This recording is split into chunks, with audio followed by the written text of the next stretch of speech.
నేను మీ మేఘమాల. ఈరోజు నేను మీకు ఒక కర్రీ చూపిస్తున్నానండి.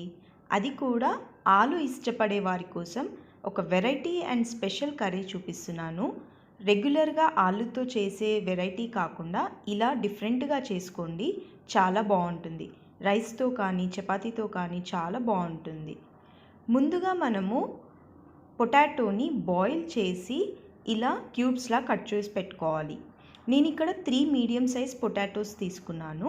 ఒక 2 విజిల్స్ ఉడికించేసుకొని ఇలా పొట్టు తీసి కట్ చేసి పెట్టుకోవాలి.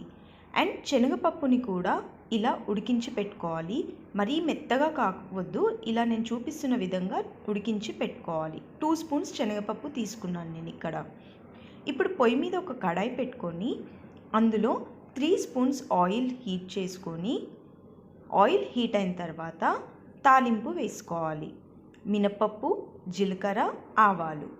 తాలింపు ఫ్రై అయిన తర్వాత 1 కప్ సన్నగా పొడుగ్గా కట్ చేసుకున్న ఆనియన్స్ వేసి ఫ్రై చేయాలి.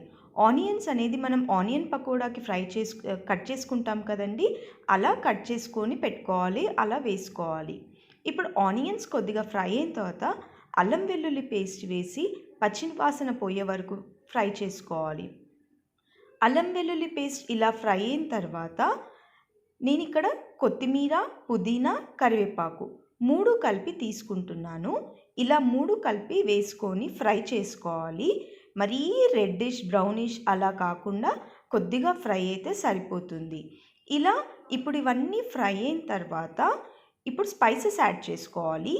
టేస్ట్కి సరిపడా కారం, కొద్దిగా పసుపు, కొద్దిగా గరం మసాలా ఇవన్నీ వేసుకొని మిక్స్ చేసుకోవాలి. ఇవన్నీ మిక్స్ అయిన తర్వాత కొద్దిగా సాల్ట్, కొద్దిగా అంటే టేస్ట్కి సరిపడా సాల్ట్ కూడా వేసుకొని ఇది కూడా మిక్స్ చేసుకోవాలి. ఇప్పుడు కట్ చేసి పెట్టుకున్న ఆలూని ఇంకా శనగపప్పుని, నేను ఇక్కడ శనగపప్పులో ఉన్న వాటర్ కూడా యూజ్ చేస్తున్నాను. వేస్ట్ చేయకండి, మనకి ఎలాగో గ్రేవీకి యూజ్ అవుతుంది. దీంట్లో ఆ వాటర్ కూడా యాడ్ చేసుకోవాల్సి వస్తుంది. సో వాటర్ ఎక్కువగా ఉన్నా పర్లేదు, అలానే యాడ్ చేసుకోండి. ఇలా అన్నీ వేసి కలుపుకున్న తర్వాత ఇందులో కొద్దిగా ధనియాల పొడి కూడా వేసుకోవాలి. ఇప్పుడు కొద్దిగా వాటర్ యాడ్ చేసుకొని మిక్స్ చేసుకొని ధనియాల పొడి కూడా యాడ్ చేసుకోవాలి. యాడ్ చేసుకొని మూత పెట్టుకొని ఒక 2 మినిట్స్ సిమ్లో బాయిల్ చేసుకోవాలి. చూస్తున్నారు కదండి, ఇలా ధనియాల పొడి వేసుకొని అండ్ టేస్ట్ సరిపోయిందా చూసుకొని ఇంకా స్పైసెస్ కావాలంటే యాడ్ చేసుకొని కొద్దిగా వాటర్ పడితే యాడ్ చేసుకోవాలి. అండ్ ఫైనల్గా తురిమిన కొబ్బరి, ఎండు కొబ్బరి వేసుకోవాలి. పచ్చి కొబ్బరి యూజ్ చేయొద్దు, ఇక్కడ అస్సలకే బాగుండదు. ఎండు కొబ్బరి తురిమింది ఇలా 1 స్పూన్ వేసుకొని ఇప్పుడు మూత పెట్టేసుకొని 2 మినిట్స్ సిమ్లో ఉడికించుకుంటే మన కర్రీ అనేది రెడీ అయిపోతుంది. చూస్తున్నారు కదండి, 2 మినిట్స్ అయిన తర్వాత మూత తీసి చూస్తే ఇలా అవుతుంది.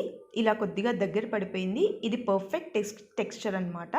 ఇప్పుడు దీన్ని సర్వింగ్ బౌల్లోకి తీసుకుందాం. ఇలా సర్వింగ్ బౌల్లోకి తీసుకొని సర్వ్ చేసుకొని రైస్తో కానీ చపాతీతో కానీ తీసుకుంటే చాలా బాగుంటుంది. తప్పకుండా టేస్ట్